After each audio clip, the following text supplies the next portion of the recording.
Hello everyone.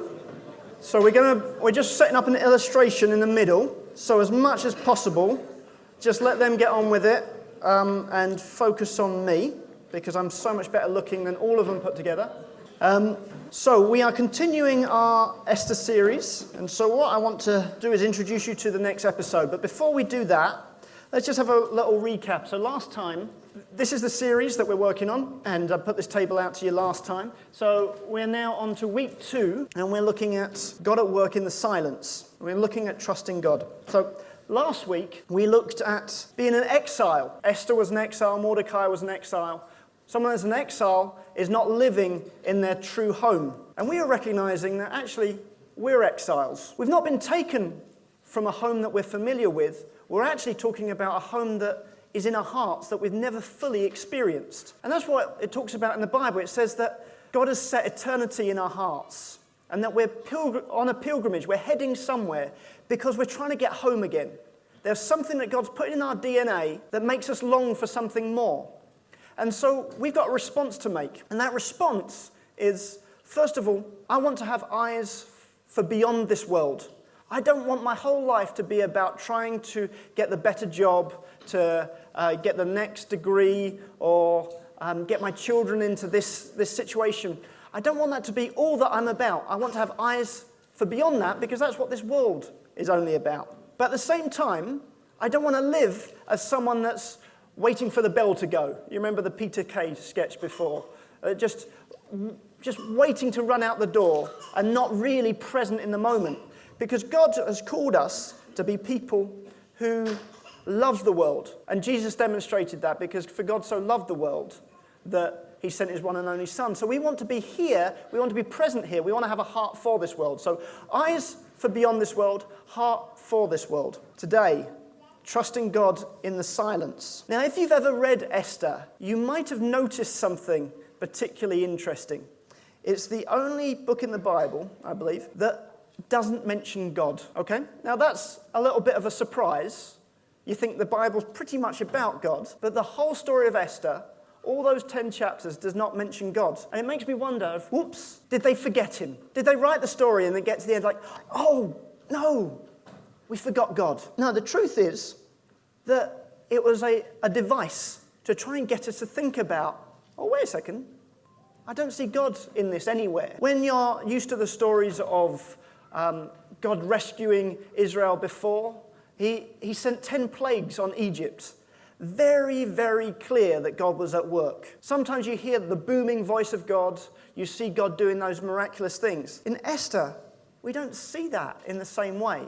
In fact, we just see a whole sequence of coincidences. The challenge is, can we see God in those coincidences? So let's have a little think back to the story. Right at the beginning of the story, we get this idea that the king gets drunk and he demands that Vashti parades herself in front of all of his drunken friends. Vashti then refuses. That leads to the king banishing her and looking for a replacement. It takes about 4 years before the replacement is actually in place. We see Esther following Mordecai's advice, and so she keeps her Jewish heritage a secret. Then out of all of the many women that are presented to the king, probably about 1,000 from all over the empire, she's the one that is selected. Then we see that Mordecai happens to be at the king's gates at the exact time when these plotters are talking about trying to take the king out. So he passes that story on to Esther. Esther tells the king and the plotters are taken out. But right at that time, the king forgets to honor Mordecai for what he's done. It's written in the book, but he doesn't do anything about it at that time. So Haman has this real complex, insecurity complex, which means that he has to promote himself, and anyone that does not think that he's amazing, he's threatened by. And so Mordecai, a man of integrity, won't honor him like everyone else. But his insecurity means that he can't just take out Mordecai, he's got to take out all of Mordecai's people. Then we see Mordecai being in a situation, once he sees this law has been written to destroy all of his people, he convinces Esther to take action. So Esther has to choose to put her life on the line, has to make sure that the king is willing, the king has to kind of have favor on her to not kill her for turning up uninvited. So he ends up being invited to Esther's feast. That night, the king can't sleep. Don't know if it was something that she prepared for him or what, but in his waking hours, he opens up his book and he discovers again, oh, Mordecai saved my life, and I've done nothing about it. Meanwhile, at the same time, Haman can't sleep.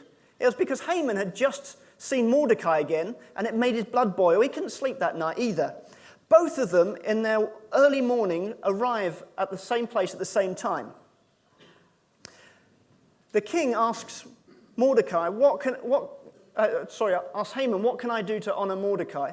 Haman assumes he's talking about him, makes this big elaborate parade, and he's told by the king, yes, take Mordecai and parade him through the streets. So now, Mordecai has high profile, he has the approval of the king. So then Esther, at the second feast, pleads for her life from the king. The king's in a tricky position here because Haman's his second in command. But while the king's out the room, Haman tries to manhandle Esther to try and get her to convince the king not to kill him. And then the king walks in on that, makes it all very simple, and so Mordecai is killed. And Haman's office is given... Haman's killed, yes. Very good, very good. And Mordecai is promoted. And all of this is done to accomplish God's will. So, all these things had to happen. Oh, I should have really taken that really cool and said, yeah. I didn't know that was going to work. All these things had to happen in order for this thing to happen, okay? It's a matter of degrees. Beautiful assistant, line them back up for me. Now, I was wondering what would happen if there was an alternative story. So let my actors come stand here for me. We see the king, he's over here getting drunk. That's how the story currently works. Now, what if things were a little different and the servant came to him? Another beer, Emperor. Another beer? I want to get drunk. I don't want to do something embarrassing like parading my wife in front of men. Okay, all right. So suddenly, the first thing's not aligned. We don't get to the end. Okay? Could have been just that different. Okay, thank you.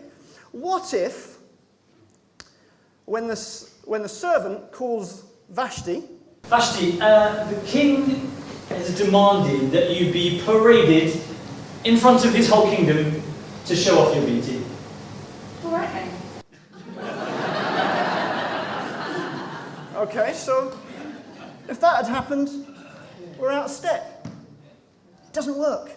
What if, when trying to select the beautiful young virgins, the servant did something like this? Okay, could I have bachelorette number 1 if you'd like to come to the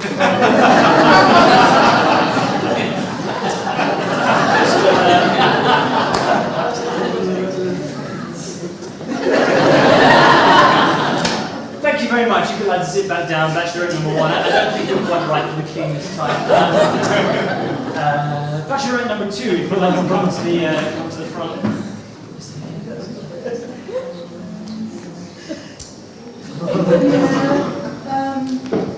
Thank you, if you'd like to sit back down. You're quite right for the king. Bachelorette number 3, come to the front, come to the front. Esther, that's a lovely, beautiful name, isn't it? But I don't think you're quite right. If you'd like to sit back down again, please go back. What if she hadn't been beautiful? What if she hadn't been selected? What if she'd not been around that day when the servant was coming round? What if the king had chose to replace Vashti immediately? Esther would have been too young to have been selected. What if the king, having had his choice, does something like this? Doesn't pick Esther. Could have happened.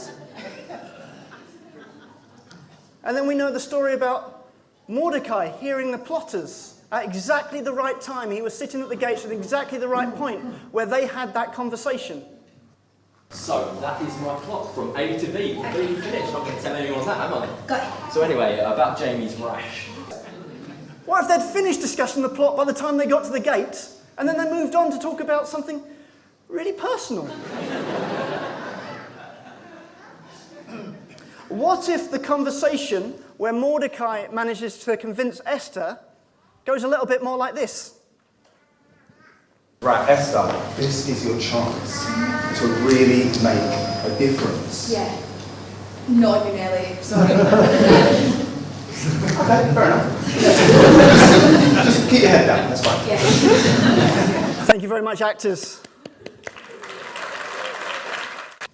So when we're talking about God working in the silence, we can see that someone has orchestrated all of these things. If we go back to my PowerPoint, please.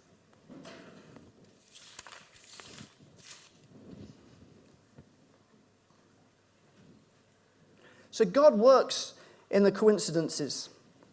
And it says in the Bible, according to the plan of him who works out everything in conformity with the purpose of his will. And we know that in all things God works for good, for the good of those who love him and have been called according to his good purpose. God knows what he's doing. And God works in these really intricate plans. You would have heard it in Lisa's story earlier. Things that just seem to land at the right place at the right time. And it's even when things aren't according to God's will. I don't think God would have been particularly excited about the king getting drunk or some of the dreadful things that happened. But God's ability to use even the bad for the good is what he's all about. If we believe those scriptures which we've just seen, God will work in all things after the counsel of his own will. If we believe that our lives are really in his control, kind of coincidences don't really work. We find it difficult to just say, oh, well, that was just a coincidence. And I don't really kind of feel strongly about coincidences. I kind of feel I prefer to work on the basis that God is in control and works is indeed everything for his good purpose. But you must have experienced what you might call coincidences. You turn to somebody and tell them some coincidence that you experienced.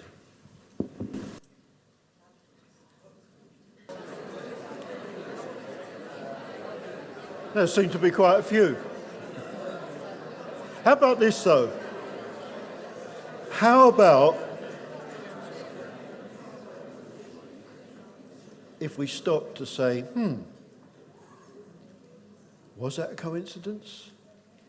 Or is this another example of God at work? PJ was with us recently and he was telling me a story.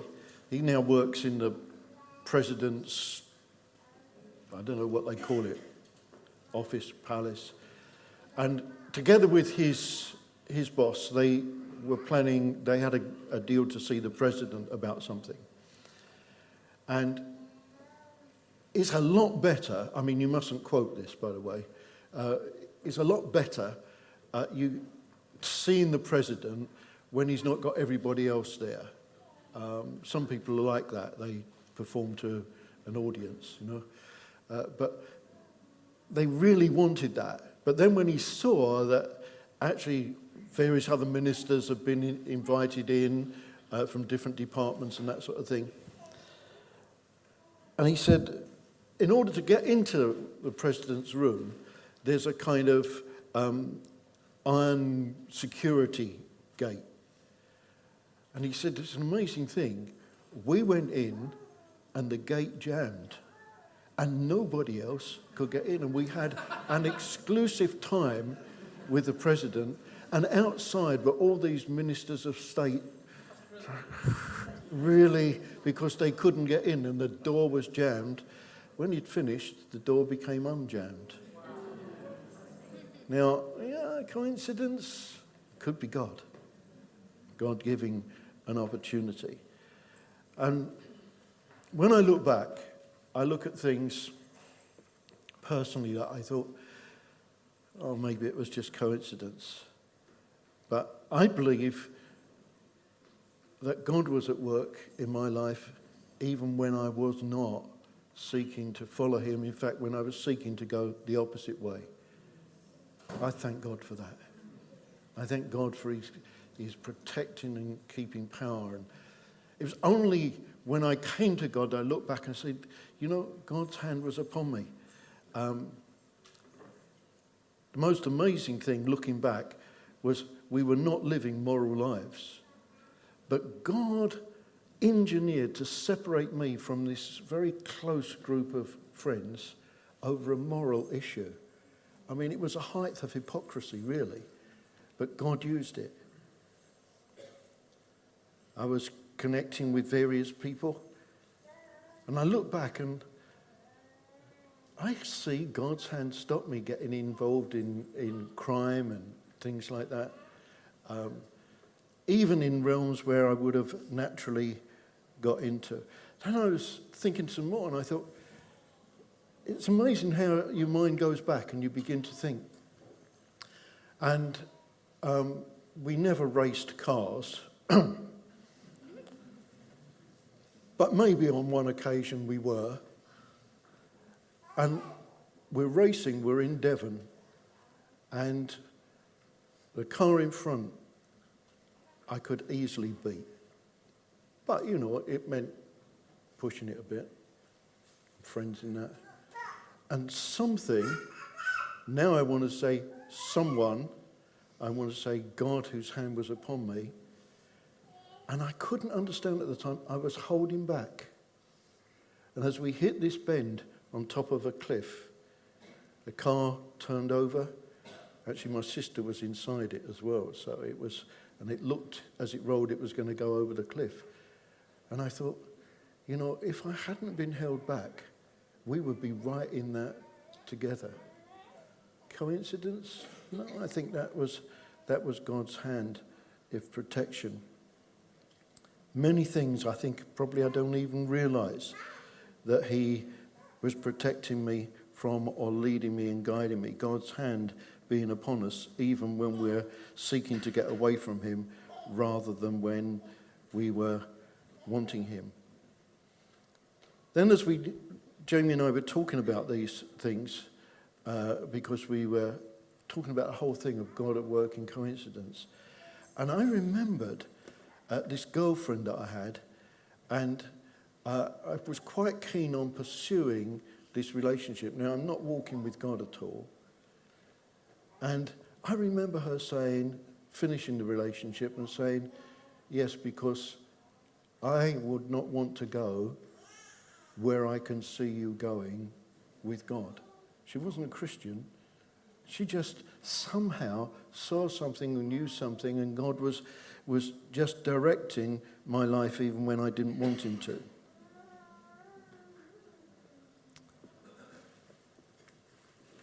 When thinking about this, we were with Ellie and Balthazar, and I'd never heard their story, and we began to hear something of their story.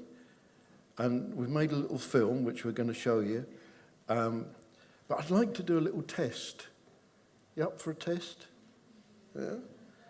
So watch the film, and then I'm going to ask you some questions, all right? This takes place. It doesn't have that whole story. It's a little 5-minute thing. But this is Ellie and Balthazar coming from Guinea-Bissau, civil war, wanting to escape from the bombing and the awful things that were going on, and in the refugee camp. So, yeah.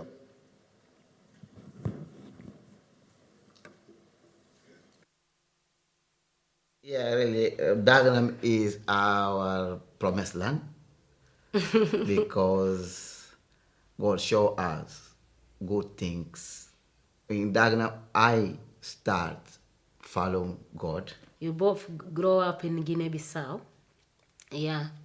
in different places. Yeah, when I met Ellie in a refugee camp, I was 25. And then we become friends for first time. And then after the friend, we become only kiss, nothing else. Girlfriend. Because my mom was there. Yeah. I went to Gambia with my sister and my brothers. And 3 weeks, I left refugee camp. I went to Senegal. I went to Senegal for Portuguese embassy. The same day, I went to Senegal for Portuguese embassy again. I met Balthazar again. Like a coincidence, isn't it? I think that's God ordered to put us together. The same day you met. You see, all my days, Balthazar, and we live closer. And then after 3 months, Balthazar left Dakar. He went to Portugal. I went to Cape Verde, in West Africa as well. Yeah. And then I lost Ellie's phone number. Because I don't remember really the phone number where I put. No, don't tell that. And then Ellie went to Portugal. Yeah, when we met the first time in Portugal was Balthazar gave me big hug, say, you're gonna be my wife. Because here we can build our life and have our children. And for me really, that moment I didn't realize that God doing write our story, put us together. I didn't realize it's because okay, say maybe, I don't know, we'll be married or not, Because Balthazar was was drinking and with bad influences, friend, go here, go there, And I tell my mom, now I have to finish, me and Balthazar. But I felt God told me, no, I want you together with your husband. You have to do something. Then I started to looking for help. And they said, Balthazar, you have to call your brother, live here in England, to help you. I called my brother and then my brother's wife. And then when I came here, I see, okay, it's good to... He came for 1 week and he did the document. And when he went back, he said, Ellie, I need to go back again because here I think it is no more place for me, for us. Mm-hmm. It was neighbor with Caroline's Skinner. And she invited us for church. But at the beginning, Balthazar said, no, I don't speak English, I'm not going. David gave you the Bible, Portuguese Bible. Portuguese Bible. This I talk about 2013. And I say, really, Portuguese Bible? Say yes, Portuguese Bible with verse. He have wrote the verse, 1 Corinthians 4 to read. And then when I open, I say that I start reading this chapters, 1 Corinthians 4. And then that I say, Ellie. When I read, I say, Ellie, I can't run anymore. From that moment, really, from that moment, I felt God, call Balthazar. Because he didn't want to go, and from that, when I receive a Bible, when I'm cooking, Balthazar, oh, Ellie, look. When it's ready, say, Ellie, look, this is very interesting. And he say, okay, I've been cooking and listen to him, started to read in Bible, and then say, okay. This Sunday we're going all family to church. When I went to church for the first time, it was all full of people there. It was John speak. But he didn't understand nothing. I didn't understand nothing. When it's finished, I feel something good. He says his body in the church. My body start the I spirit. don't know, sometimes when you have a cold, your body Balthazar felt that day. The spirit, the Holy Spirit, I think. In the moment, I say, wow, when it came home, is the and good Balthazar place. say, Ellie, oh my days, I will start following God. Dagenham for us, we believe is our promised land. Dagenham. Lifeline for us is family, like family. even we seeking him or not, he still look after us. He's still our Father. He still write think good thing for us. He's still doing our story, even see with him or not. He's He good Father. is perfect Father, yes. in all Everything really. It's doing for us. perfect in everything. Yes. Give me back. Yeah. Yeah. The headbutting wasn't actually planned, so. I wonder how many of you have ever talked about Dagenham as the promised land. Just one word of explanation. The reason he couldn't understand a word of what I said was because of the language. Okay, so let's see. Let's see how well you listened. How many countries did they live in between them? Hands up for 5. Hands up for 4. Hands up for 6.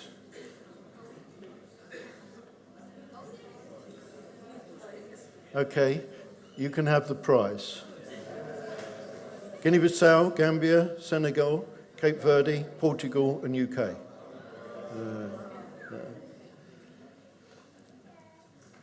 After years apart, where did they end up at the same place at the same time? Yes. What did Balthazar lose? I wonder if he's been forgiven. Which David gave Balthazar a Portuguese Bible? Right, it wasn't in the film. No. Trick question.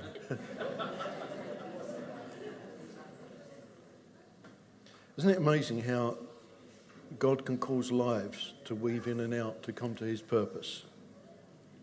I think there's a good place for saying, you know, it could be God. It could be God. And you sometimes think it's just one thing that God gives us to do. When Caroline gave a Portuguese Bible, no, that was David did that. When Caroline invited them to the meeting, it was just an invite to a meeting. But it was something she was fitting in to the pattern and purpose of God in just doing one little thing. That was her part in that. And then when David gave a Portuguese Bible, you think, just giving a Bible. But it was so key, so significant to do that. And what we want to understand is that if we do just that thing, that nudge, that opportunity that God's given us, we might not be the whole plan, but we could be part of God's eternal plan.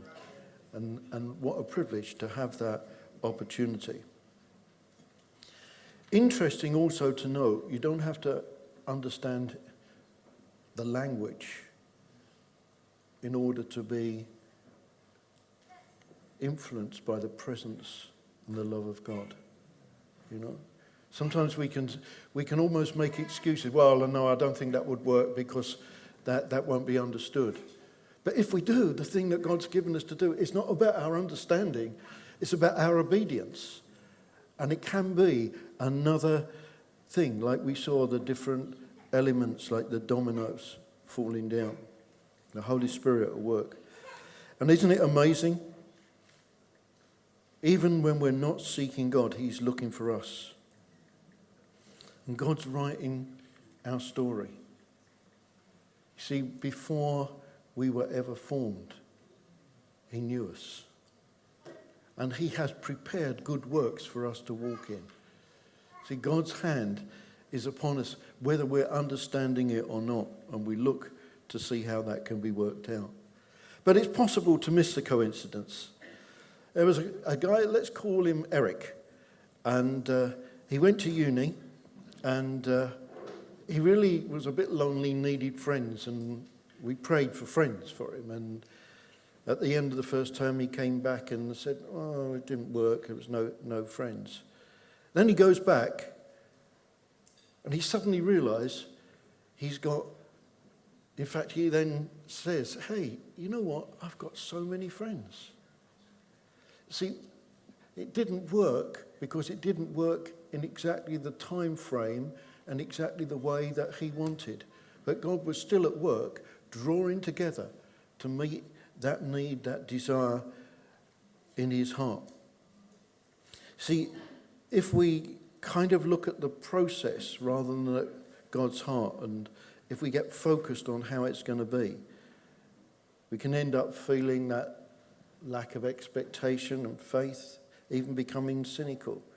Even because it didn't happen my way, there can be a measure of despair. Problem is, God is faithful and he's loving us and he has his plan for us, and it might not exactly coincide with what we've planned. But guess whose plan is the best? Easy answer. So instead of that lack of abandonment, God's not working for me, and being angry or bitter or anything, that place of trusting God. You see, Eric went off track when he prescribed how it should be, rather than looking to God for the fulfillment of what he wanted. See, God could have provided friends instantly, but he was clearly working something in Eric's life, something else that he had in mind. So how do we make sure we don't miss God? God at work in the silence. How do we do that? Well, in Genesis 28, verse 16, we read this. When Jacob awoke from his sleep, he thought, surely the Lord is in this place, and I was not aware of it. See, that readiness to actually say, there may be something which I'm not seeing and I'm not understanding, is a kind of humbling thing. And in the story, there are many times when that obedience to the nudge, and we'll pick that up as we go along, the very thing that God's been speaking to us about being obedient to just that nudge of God, that it could be God. And then sometimes we need that ability to see. Remember the story, many of you will know, about Elisha and his servant in the second book of Kings, chapter 6, verse 13, where the army of the enemy are after him, and the servant gets up early in the morning and goes out and sees the full army there, they're surrounded. And he wakes Elisha in great alarm and despondency. Look, we've got no hope. And then that was a reality, but actually there was a greater reality, and the greater reality, when Elisha prayed for him, was that he saw the army of God. He saw that there was a protection there that was far greater. In fact, the hidden reality was more real than the real reality that he could see. It's a sightedness, an ability to see beyond the natural, which comes as we choose to trust God and go his way. So how do we respond? How do we get into the flow of what God's doing? God, help me to see that you have been here the whole time, and I really wasn't aware. There's a humbling thing that says, I'm choosing to believe that your hand is upon my life, whether I've seen it or not, and whether it's been worked out in the way I wanted it to. God, help me to be more self-aware when I decide how a thing or how you should do a thing. Basically, if we stop to think, it's kind of us switching roles. So I'm telling you, God, how you're to work this out. That's not a safe place for us to be. We're not equipped to do that. Once we come to that, we can respond by saying, I choose to release you from the pathway, the way that I have felt and that I believe you should do it. I choose to say, Lord, you do it your way, because I'm going to trust you because you have said that I'm kept in the very hollow of your hand. I'm under the shadow of your wing, that you have ordered the steps of my life. We're trusting then his character, not his ability or his willingness to perform in the way that we think, or in the way that he should follow our plan. Renowned Bible teacher Tim Keller was starting a church in New York. And he was asked, are you certain that God has told you to start a church in New York? No. Well, do you feel at peace about it? No, I'm scared. Well, what if it goes belly up, if it doesn't work? Then I know that God will use it for my benefit. There's a great place of readiness, a great place of being used by God, a great place of being ready to be molded by him. Psalm 139. Where can I go from your spirit? Where can I flee from your presence? If I go up to the heavens, you're there. If I make my bed in the depths, you're there. If I rise on the wings of the dawn, if I settle on the far side of the sea, even there your hand will guide me.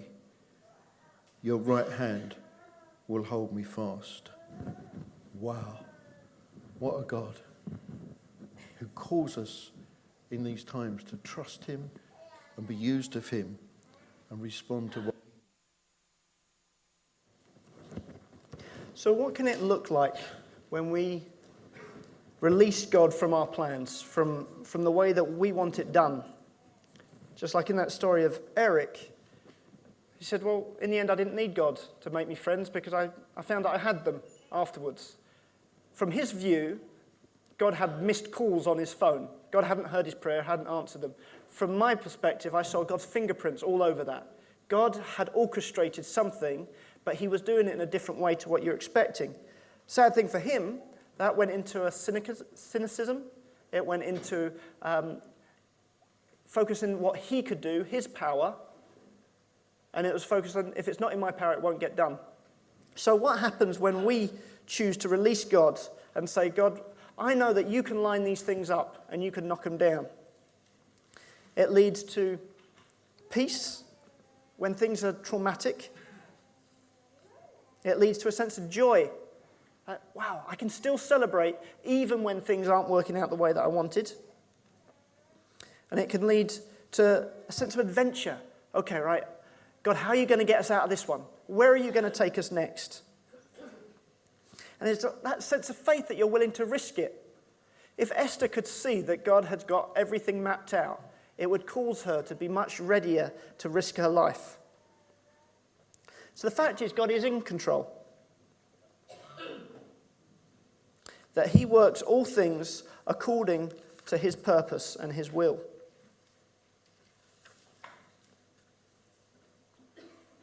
We know in the story of Joseph, he's sold into slavery, he ends up in Potiphar's house, he's falsely accused, he ends up in prison, and then he goes from the prison to the palace, all in order to fulfill what God had originally prophesied to him. The end stick still gets knocked down, but it was not going in the order of things that Joseph was expecting.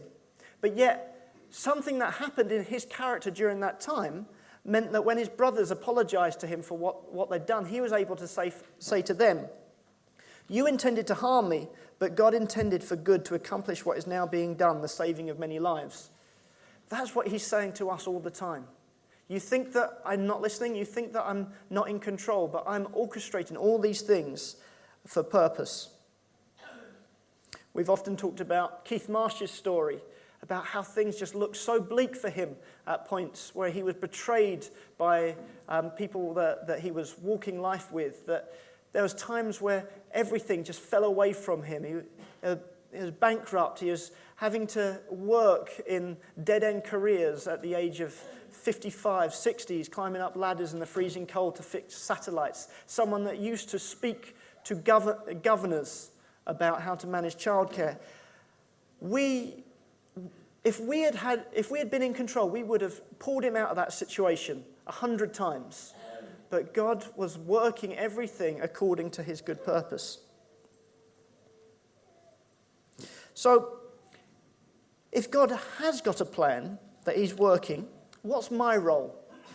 Well, there's two ways my mindset could screw up the situation. So the first mindset is, I'm walking on tightrope. Okay, I've got to get everything exactly right. If I make a mistake, I've fallen, I've screwed up God's plan. And so why get out of bed in the morning? Because you could do something wrong. And some people live life like that. But that's not the way that God would want us to live. Alternatively, doesn't matter what I do. I can misbehave, I can just do whatever I fancy. And that's a faulty view as well. You see, am I doomed if I step out of God's plan? No, because God can reroute us. It's like on those sat-navs, if you turn the wrong way. It's not like, oh, you're done now, aren't you? You took a right when you meant to take a left, you're screwed. No, it takes a second, it's rerouting, and it runs us round back into the purpose of what God has for us. Peter came off track. He denied Jesus 3 times. And that wasn't good. But Jesus knew it was going to happen. And then he was there to walk Peter back through. Asked him 3 times, do you love me? Was about getting him back on track again. And actually it was Peter's failings that built the character in him for what God had for him next, which was to not deny him through to his death.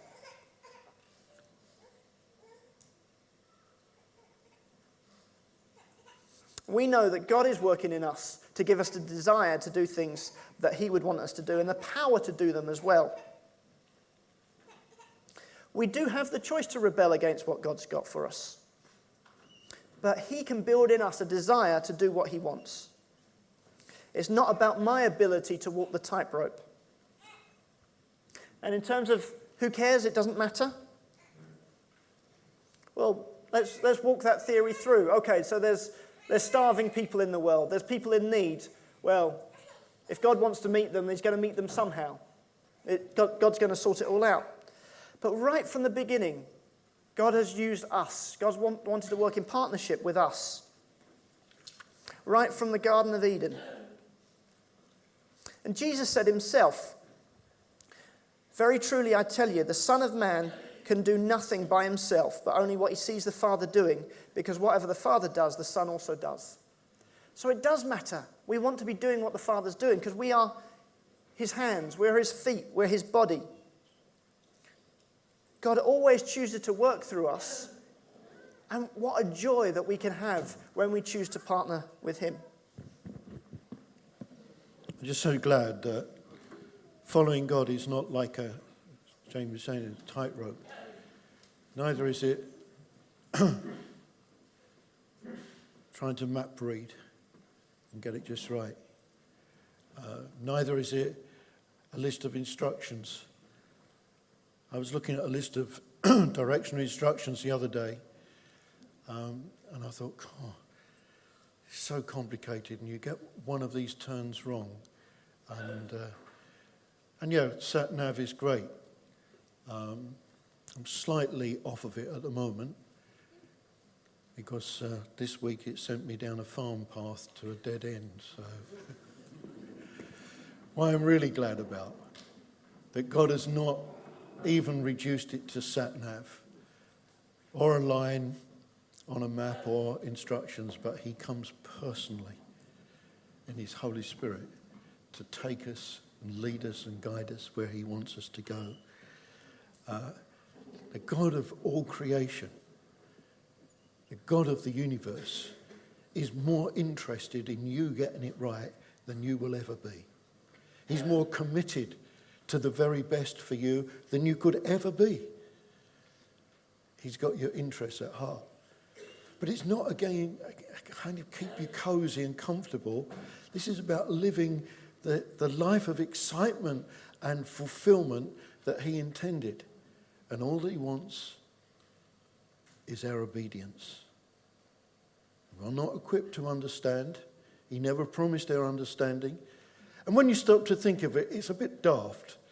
I mean, some of you got big brains, but they're still quite small by comparison to the infinite mind of God. You know, the idea. Have you ever found yourself saying, when you're in a situation, oh Lord, if only you understood. Oh Lord, if only you understood how I feel.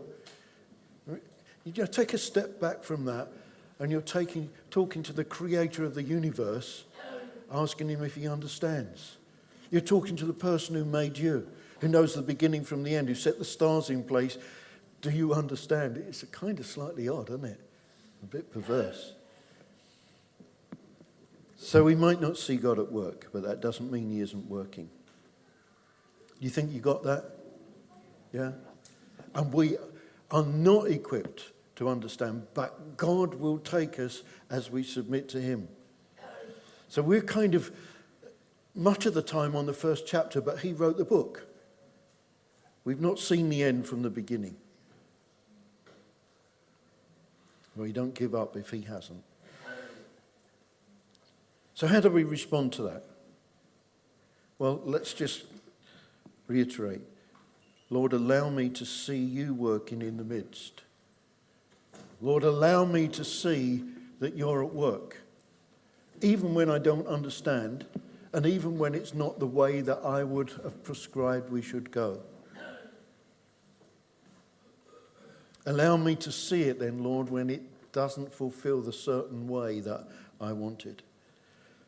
Release me, Lord, from prescribing to you how it's going to be. Lord, help me to trust your nature over your performing to my plan. Over the next few weeks, as we continue to look at the story, and it is an amazing story, as we pick up these different things, we'll look more at how we partner with God. Because this is an amazing thing. He didn't make us automatons. And he didn't say just sit there and wait and try and stay out of sin, which is what many of us had as our teaching before we came into a greater knowledge of truth, that somehow God has forgiven our sins and now all we've got to do is try and stay out of trouble and wait and hope that he comes soon before we all get swallowed up with a new bout of sin. Well, that's not true and it's not biblical. That he has a plan for us. And how we partner with him is something that I believe we're not just going to learn about, we're going to actually learn to engage in and do over this next little time as we pursue